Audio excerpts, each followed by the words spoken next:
All right, we are here in the basement of my VermiHut indoor worm bin, and that's because we are about to add a new bottom tray. So this tray is just dry shredded cardboard, and it has been 30 days since we had to do our VermiHut reset, and I promised that I'd put this one on it. Now, you've been with me for any length of time, you know that I like to put dry inoculating trays on the very bottom so that as I feed the worms with food scraps, any kind of liquid drips through all the trays and down here to get this material inoculated, and then these go up on top fully wet, fully immersed with microbes so that the worms can get them. So let's put the rest of the stack on top right now.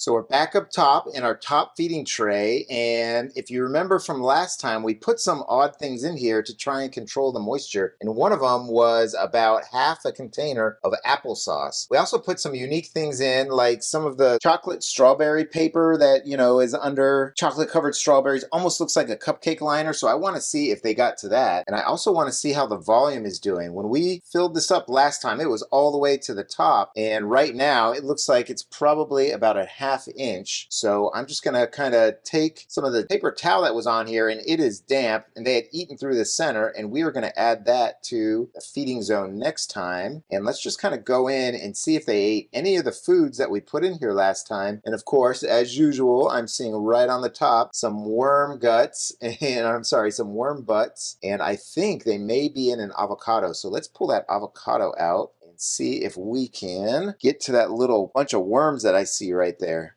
Sure enough, oh yeah, check it out. I love when I put avocado shells in there, especially when I put some extra food or it still has some of the avocado flesh in. The worms just absolutely love to gather up inside there and just take care of it. Check that out. That is a great little worm ball right here in my hand. I love it. All right. We're going to set that to the side, and we're going to keep checking out this feeding zone. And the last time we were in here, we put in some wet bread along with a lettuce stalk and some apple cores, and then that avocado I talked about with some tomatoes and radishes in it. And then we put down some chocolate-covered strawberry, just the tops of them, and then the papers that they came in. And then we added more moist foods like lettuce stalks, some cucumbers, and a banana peel, along with some broccoli and a carrot. And then finally, we topped the whole feeding zone off with that applesauce. After that, as usual, we added the worm chow, coffee grounds, and pulverized eggshells. And because I couldn't help myself, I added carrot top leaves, more cucumber and broccoli, and a bunch of molded strawberries around the finished feeding zone. So after 15 days, let's jump in here and see if any of that stuff I just talked about is left in the feeding zone. And I'll just kind of go from the side and dump over and look and see what we got. Now, every time I feed, I put some dry shredded bedding underneath. And a lot of times I do that because the food I put in is frozen, and I don't want to attach that to any worms and freeze them out. And right here I'm seeing some kind of skin of some sort. This could be apple, but it also looks like tomato. I think that is tomato. It takes them a little bit longer to eat the tomato skin. And also, with all that food we put in here, we were concentrating on moisture last time because the bin seemed a little bit dry, and I'm definitely feeling more moisture in here, and I'm sure the applesauce had a great effect on that. So for this feeding, we're going to give them something a little bit less moist, and we are going to give them some longer term foods so that we can see if it will last the full 15 days that we're in here. And this right here is unique. I think this must be some kind of stalk of broccoli that we put in here. Could be Brussels sprout or cauliflower stalk also. The worms just love to go in there and eat any of the more fleshy material, and the more fibrous takes them a lot longer.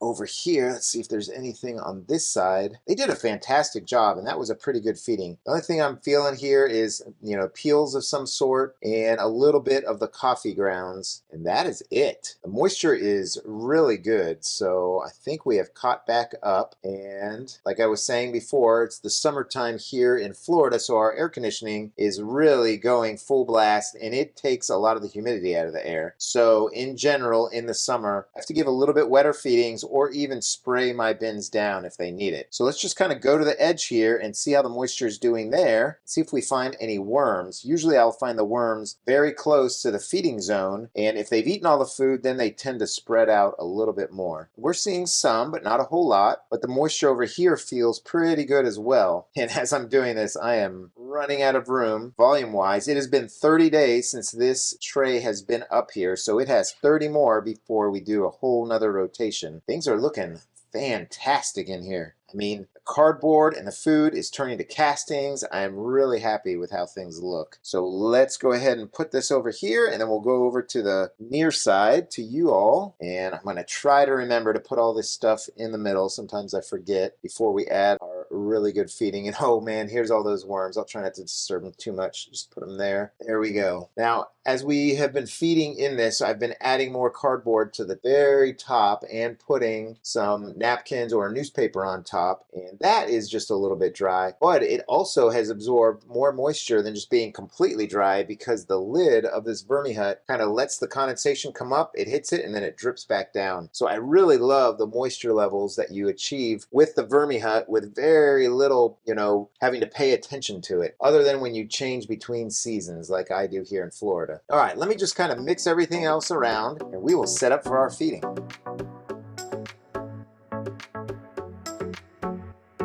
All right, I think we're ready to lay down all the old remnants of food stuff and bedding down here. I'm just going to break up the avocado shell a little bit. Yep, there's that tomato skin that was in there. And I'm going to leave this little pile of worms right here. And we are just going to start with our feeding. So first things first, we're going to add a little bit of dry shredded cardboard here for them. I always add more bedding when I add more food. And then I'm going to put in some goji berries. I've put this in one of my other bins, and I just want to see how they do. This stuff has been expired for about 2 years. It was in the bottom of our pantry. I just want to see if these last as long as those cranberries we had been putting in here. Next, I'm going to put in this big lettuce stalk right here. Again, all my food is previously frozen and then thawed out for a little bit before I put it in. And then we'll put in some grapes. And I don't know if I'm going to be able to burst these, but if I don't, then we are going to see grapes here for feeding after feeding, because the skin of grapes is really good about keeping intruders out, to include microbes and worms. So just a few more there. Let's balance it out. Some on each side. One more.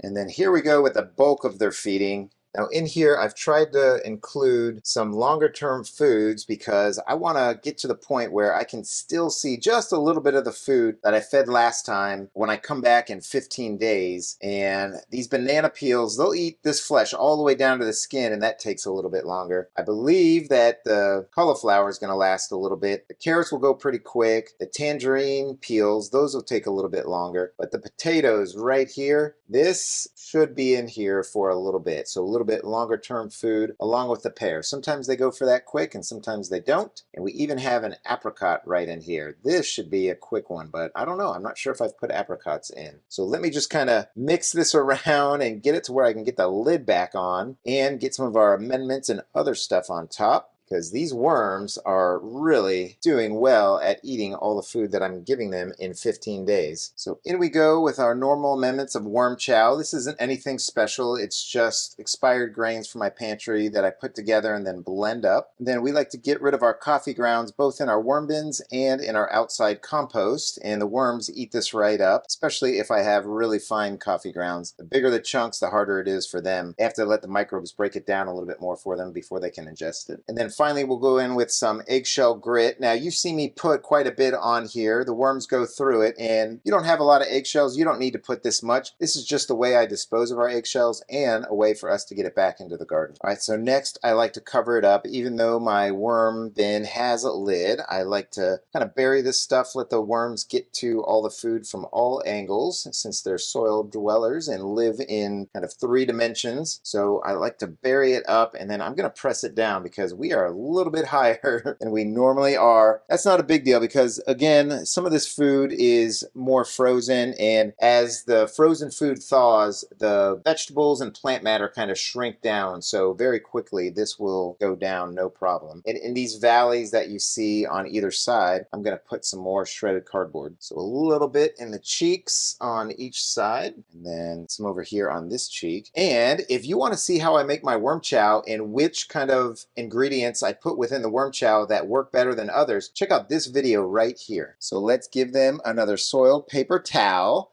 and I hope you're having a great day. I hope your worm bins are doing fantastic. So happy vermicomposting, everybody. Take care now.